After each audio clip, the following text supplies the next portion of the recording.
कैसे हैं आप सब? आशा करती हूँ आप सब अच्छे होंगे, स्वस्थ होंगे। स्वागत है आपका इस कक्षा में। आगे आज हम पढ़ते हैं हिंदी का पार्ट 2, हींग वाला। ये कहानी है, ये पाठ हींग बेचने वाले एक खान की उसके चरित्र की विशेषताओं से हमें अवगत कराता है।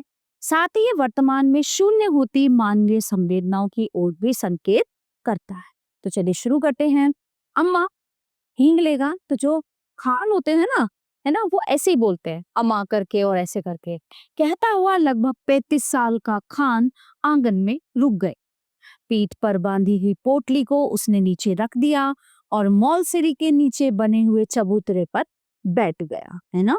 तो वो एक घर में जाता है हींग बेचने के लिए, ठीक है। भीतर बरामदे से एक 9-10 वर्ष के बालक ने बाहर निकलकर उत्तर दिया, अभी कुछ नहीं लेना है, तुम जाओ। और खान भला क्यों जाने लगा। वो बैठ गया और अपने साफे के छोर से हवा करता हुआ बोला, अम्मा हींग लो। अम्मा हम अपने देश कौन जाता है, बहुत दिनों में लौटेगा, यानी कि मैं अपने देश चला जाऊंगा, मैं काफी दिनों बाद लौटूंगा, फिर आपका हींग खत्म हो जाएगा, तो आपको हींग कौन देगा। ठीक है। सावित्री रसोई घर से हाथ धोकर बाहर आई और बोली, हींग तो बहुत सारी ले रखी है खान, अभी 15 दिन हुए नहीं तुमसे ही हींग ली थी। वह उसी स्वर में फिर बोला, हेरा हींग है माँ, हम तुम्हारे हाथ की बोनी मांगता है। बोनी मतलब वो कहता है कि वो अभी पहले ही घर में आया है, वो कहता है कि हींग ले लो। मेरी बोनी मतलब मेरी कुछ कमाई हो जाएगी तुम्हारे हींग लेने से। ठीक है। तो एक ही तोला ले लो, पर लो जरूर। इतना कहकर फौरन एक डिब्बा सावित्री के सामने सरकाते हुए बोला, तुम और कुछ मत देखो माँ, ये हींग एक नंबर है, हम तुम्हें धोखा नहीं देगा, है ना। वो अपने क्या करता है, अपने जो हींग की उसकी क्वालिटी, उसकी उच्चता बताता है कि ये कितना अच्छा है और आप इसको ले लो, हम तुम्हें धोखा नहीं देगा। सावित्री बोली, पर इतनी हींग लेकर क्या करूंगी, ढेर सारी तो रखी है मेरे पास में। खान ने कहा, कुछ भी ले लो अम्मा, हम देने के लिए आया है, घर में पड़ी रहेगी, हम अपने देश को जाता है, खुदा जाने कब लौटूंगा। और खान बिना उत्तर की प्रतीक्षा किए हींग तोलने लगा। पर सावित्री के बच्चे बहुत नाराज हुए। सभी बोल उठे, मत लेना माँ, तुम कभी ना लेना, जबरदस्ती तोले जा रहा है, क्यों दे रहा है वो हींग जब हम मना कर रहे हैं। तो जब खान ने हींग तोलकर पुलिया बनाकर सावित्री के सामने रख दी, तब सबसे छोटे बच्चे ने पुड़िया उठाकर खान की ओर फेंकते हुए कहा, ले जाओ, हमें नहीं लेना, चलो माँ भीतर चलो। सावित्री ने किसी की बात का उत्तर न दे हींग की पुड़िया उठा ली और पूछा, कितने पैसे हुए खान। 35 पैसे। ठीक है। तो खान ने उत्तर दिया। सावित्री ने 7 पैसे तोले के भाव से 5 तोले का दाम 35 पैसे लाकर खान को दे, और खान सलाम करके चला गया। पर बच्चों को माँ की ये बात अच्छी नहीं लगी और बच्चे समझ नहीं पा रहे थे उस बात पे।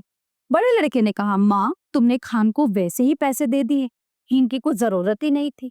छोटा माँ से चिढ़कर बोला, दो माँ, 35 पैसे हमको भी दो, हम बिना लिए न रही। लड़की जिसकी उम्र 8 साल की थी बड़े गंभीर स्वर में बोली, तुम माँ से पैसा ना मांगो, वो तुम्हें नहीं देगी, उनका बेटा वही खान है।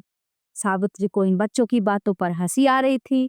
उसने अपनी हंसी दबाकर बनावटी क्रोध में, बनावटी गुस्से में उससे कहा, चलो चलो, बड़ी बातें बनाने लग गए हो, खाना तैयार है, खाओ। छोटा बोला, पहले पैसे दे दो, तुमने खान को दिए हैं। तो सावित्री ने कहा, खान ने पैसे के बदले में हींग दी है, तुम क्या दोगे। तो छोटा बेटा बोलता है, हम तुम्हें मिट्टी देंगे।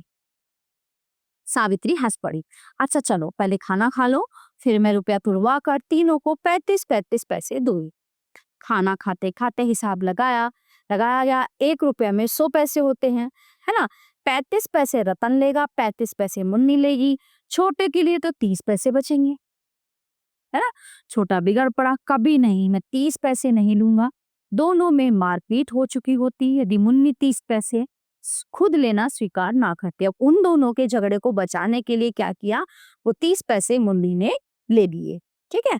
अब कई महीने बीत गए, सावित्री का सब हींग खत्म हो गई। इसी बीच होली आई। होली के अवसर पर हिंदू मुसलमानों में बड़े भयंकर रूप से दंगा हो गया। बहुत से हिंदू मुसलमान मारे गए। मरने वालों में 2 खान भी थे।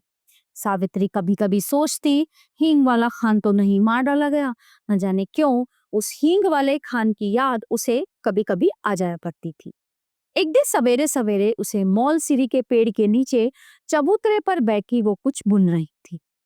ठीक है। उसके पति किसी से खड़े स्वर में कह रहे हैं, क्या काम ही, भीतर मत आओ, जाओ यहाँ, भीतर मत जाओ, यहाँ आओ। उत्तर मिलता है, हींग है हेरा हींग। और खान तब तक आंगन में सावित्री के सामने पहुंच चुका था। खान तो देखते ही सावित्री ने कहा, बहुत दिनों में आए खान, हींग तो कब की खत्म हो गई। खान बोलता है कि मैं अपने देश को गया था, अम्मा परसों ही तो लौटा। सावित्री बोली, यहाँ तो हिंदू मुसलमानों में बहुत जोरों का दंगा हो गया है। तो खान कहता है कि हाँ, मैंने सुना कि दंगा हो गया है। समझ नहीं है लड़ने वालों में। सावित्री बोली कि लड़ने वालों में समझ ही नहीं है, पता नहीं क्यों लड़ते हैं। खान, तुम यहाँ चले आए, तुम्हें डर नहीं लगा? तुम ऐसे कैसे आ गए? तो दोनों कानों पर हाथ रखते खान बोला, ऐसी बात मत करो अम्मा, बेटे को भी क्या माँ से डर हुआ है जो मुझे होता। इसके बाद ही उसने अपना डिब्बा खोला और एक छटाक हींग तोलकर सावित्री को दी। रेजी दोनों में से किसी के पास ना थी। खान पैसा फिर आकर ले जाएगा। सावित्री को सलाम करके खान वहां से चला जाता है। दशहरा हिंदू का त्योहार होता है। पिछली होली पर दंगा हो चुका था, ठीक है, अब आ गया दशहरा। तो हिंदू होली न जला सके थे। दशहरे का दिन उत्साह के साथ मनाने की तैयारी में थे। 4 बजे शाम को जुलूस निकलने वाला था।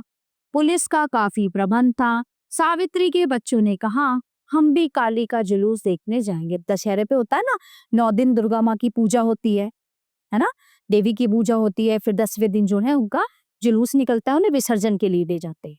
सावित्री के पति शहर से बाहर गए थे। सावित्री स्वभाव से भीरू थी, यानी वो डरपोक थी। उसने बच्चों को खिलौनों का, सिनेमा का, न जाने कितने प्रलोभन दिए, पर बच्चों ने उसकी बात नहीं मानी। ठीक है। नौकर रामू भी जुलूस देखने को बहुत उत्सुक हो रहा था। उसने कहा, भेज दो ना माँ जी, मैं अभी दिखाकर ले आता हूँ। नौकर ने कहा कि मैं इनको मेला दिखाकर ले आओ। लाचार होकर सावित्री को काली का जुलूस देखने के लिए बच्चों को भेजना पड़ा। उसने बार बार रामू को ताकीद दी। उसने समझाया रामू को बार बार कि दिन में ही, यानी कि शाम होने से पहले बच्चों को वापस लेकर लौट आए। बच्चों को भेजने के साथ ही सावित्री उनके लौटने की प्रतीक्षा करने लगी, उनके वापस आने का इंतजार करने लगी। क्योंकि देखते ही देखते दिन भर चला, अंधेरा भी बढ़ने लगा, पर बच्चे वापस नहीं लौट। अब सावित्री को न भीतर से चैन था न बाहर से। इतने में ही कुछ आदमी सड़क पर भागते हुए जान पड़े। वो दौड़कर बाहर आ गई। उन आदमियों से पूछा, ऐसे क्यों भागे जा रहे हैं? क्योंकि काली का जुलूस तो निकल गया ना, अब क्या हुआ? फिर से दंगा हो चुका था। एक आदमी बोला, दंगा हो गया माँ जी, दंगा, बड़ा भारी दंगा। कहता हुआ वो तेजी से आगे बढ़ गया। सावित्री के हाथ पांव ठंडे पड़ गए। इसी समय कुछ लोग तेजी से आते हुए दिखाई दिए। सावित्री ने उन्हें भी रोका। लोगों ने कहा, दंगा हो गया। अब सावित्री क्या करे? उन्हीं में से एक से उसने कहा, भाई तुम मेरे बच्चों की खबर ला दो। 2 लड़के हैं और एक लड़की है, मैं तुम्हें मुंह मांगा इनाम दूं। एक देहाती ने जवाब दिया, का हम तुम्हारे बच्चे का पहचानते हैं, हमें क्या पता, हमने तुम्हारे बच्चे कभी देखे नहीं, हम पहचानते ही नहीं है। माँ जी, फिर जान से प्यारा कुछ नहीं होता। ये कहकर वो वहां से चले। सावित्री सोचने लगी, सच तो ये है, इतनी भीड़ में भला देहाती मेरे बच्चों को खोजेंगे भी कैसे? पर अब करे भी तो क्या करे? उसे रह रहकर अपने पर गुस्सा आ रहा था। आखिर उसने बच्चों को भेजा ही क्यों? वे तो बच्चे ठहरे, जिद तो करते ही, है ना? उन्हें समझाने का काम तो सावित्री का था, भेजना उसके हाथ की बात थी। सावित्री पागल सी हो गई। बच्चों की मंगल कामना के लिए उसने सभी देवी देवता मना डाले। शोरगुल बढ़कर शांत हो गया। रात के साथ नीरवता पड़ गई, पर बच्चे लौटकर नहीं। सावित्री बहुत उदास हो गई और फूट फूट कर रोने लगी। उसी समय उसे वही चिर परिचित स्वर सुनाई पड़ा, कुछ उसे जाना पहचाने जो है आवाज आई, अम्मा। सावित्री दौड़कर बाहर आई। उसे देखा, उसके तीनों बच्चे खान के साथ सकुशल यानी अच्छे से लौट आए हैं। खान ने सावित्री को देखते ही कहा, वक्त अच्छा नहीं अम्मा, यानी कि समय अच्छा नहीं है, बच्चों को ऐसी भीड़ में बाहर ना भेजा कर। और बच्चे दौड़कर जो है माँ से लिपट कर, अब देखो जिस खान को ये बच्चे भला बुरा कह रहे थे, है ना, उसी ने इन बच्चों को बचाया। कहते हैं ना, बिना सोचे समझे हमें कभी भी किसी को कुछ नहीं बोलना चाहिए।